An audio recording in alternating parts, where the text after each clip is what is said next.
Yeah, we are finalizing our final cycle of our periodization plan. Next week will be the last week where we complete the cycle. Of course, not all players have gone through the full cycle. Some players have joined us late. But 80% of the group have gone through what we classify as our pre-season, now completing the 6-week cycle.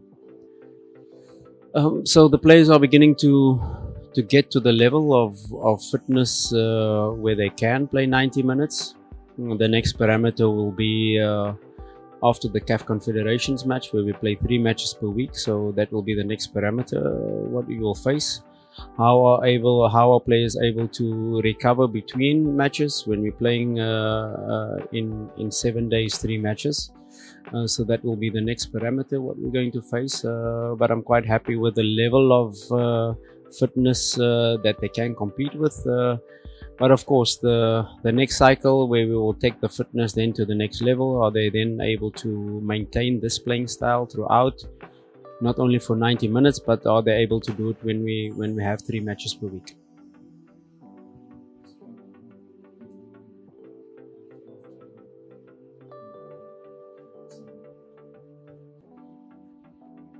Yeah, we've introduced new concepts into the team, the defense line. If you start from there, how they can have this communication with the goalkeeper, how when we are attacking, can we keep our lines between our defense line and our striker line quite short, quite compact, how we're able to do that. And then of course, if we have this distances optimum, then we can play more in the opponent's half, then we cannot concede so many counter attacks. And I think the details in relation to the defense line, the goalkeeper line, it's improving. And then of course the midfield line and the connection between the midfield line and the attackers, we're working on those connections. Are we able to play these passes that is not more than 15-meter passes, that we're able to play these connection passes? Then of course our relation to that is what we do when we lose possession of the ball. So the team is coming together. Our distances in possession is improving. It's not yet optimum, but that will come with more matches. And then of course the fluidity in attack, are we able to then with these positioning that we want to create when we have possession, are we then able to create more and more scoring chances on target? That is what you want as a coach. With more shots on target, you get more goals. So it's a continuous process. It does not stop now. A huge improvement from the first week in pre-season to now. But it's a continuation and it's an ongoing process that won't stop right now.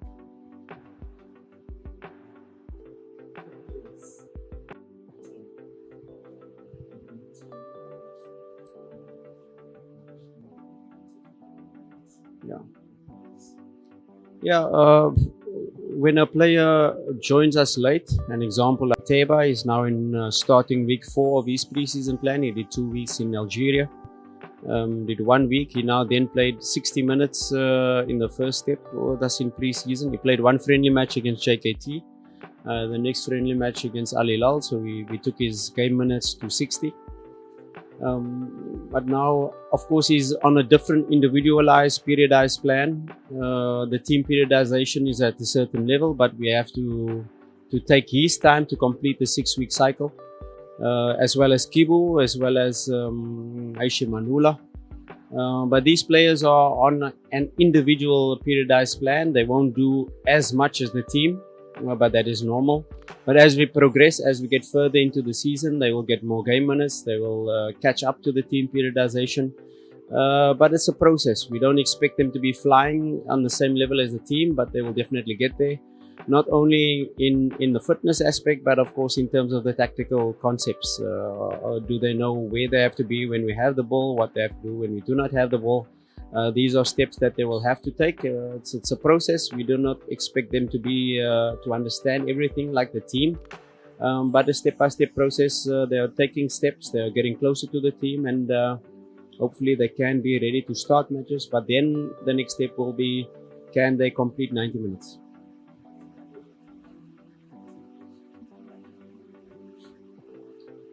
Now we're quite happy, first of all, with our defensive display. 0 shots on target in both matches against us. So the defensive display has been very good. This defensive display does not only give credit to the goalkeeper and the defense line, it gives credit to the team, because if you have a good offensive game, that means you can play in the opponent's half. That means you don't allow them to get back to your defense line, to get into your box, to get into your final defensive third. So a team effort in relation to not conceding shots against us in both matches, and of course scoring 7 goals. Satisfied, but the timing of the goals has to improve. In the second match we scored 2 before halftime, which is a good thing, but you challenge the team, and that is our challenge, to be able to score the second and third goal early in the match, especially with the opportunities that we are creating. So that's the next challenge. Of course, our next match is away. So of course in the league we'll face a different challenge to us, but we'll be ready when we face that.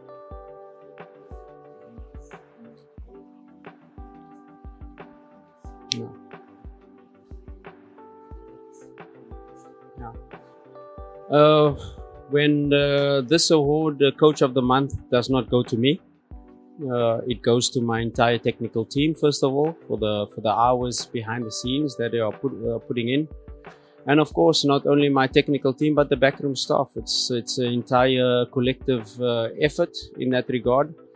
And then the next point is this Coach of the Month credit has to go to the players, because Coach of the Month means that the team has done well. So a huge credit to the players as well for achieving this award.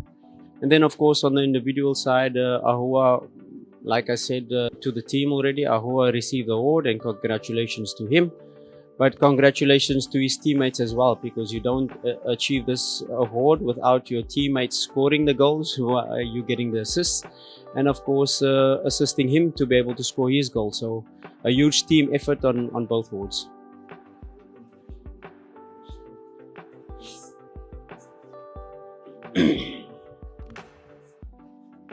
Now we face a very tough match against Al Ahly Tripoli. We've seen their matches when they play at home. They get quite a big crowd that is behind them for 90 minutes. We had some preparation in facing Al Hilal from Sudan, a good test for us, and that has immediately shown us the level that we have to compete at. And our preparations have gone well, not yet finished, still a lot of details that we have to cover, not only in terms of our analysis of Al Ahly, but which spaces we have to play in, which places we don't want them to play in. And these are the final details going into now this last week of preparations for Al Ahly match. We'll definitely be ready when we travel to Libya to face them, but we expect a very, very tough match. Yes, not yet ready, because there's a lot of details that still has to go in. Our international players are still away, so we don't reveal all to the team right now. Just some small details as to how we're going to play, but the finer details we will do when the international players are back, when we're in Libya perhaps, to cover the last details of our preparations for the match.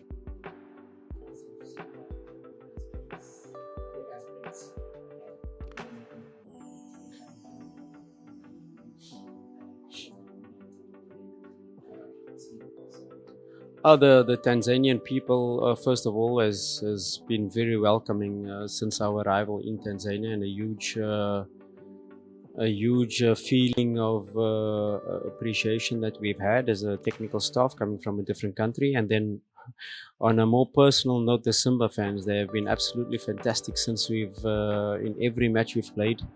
In the painful defeat in the Community Shield, they were behind us, they were pushing us, they gave us words of encouragement, and that words of encouragement not only to the technical team but to the new players, that has been absolutely fantastic, and we encourage our fans to continue in this way. If they are behind us, they know that we'll give 100% in each and every match to win, to bring the smiles back on their faces. But that is a two-way. We feel the love, we feel the support that they've given us, and we'll take that extra 12th man in each match we play, knowing that they're behind us, and we'll do our best to make them happy. Simba nguvu moja, ubaya ubwela.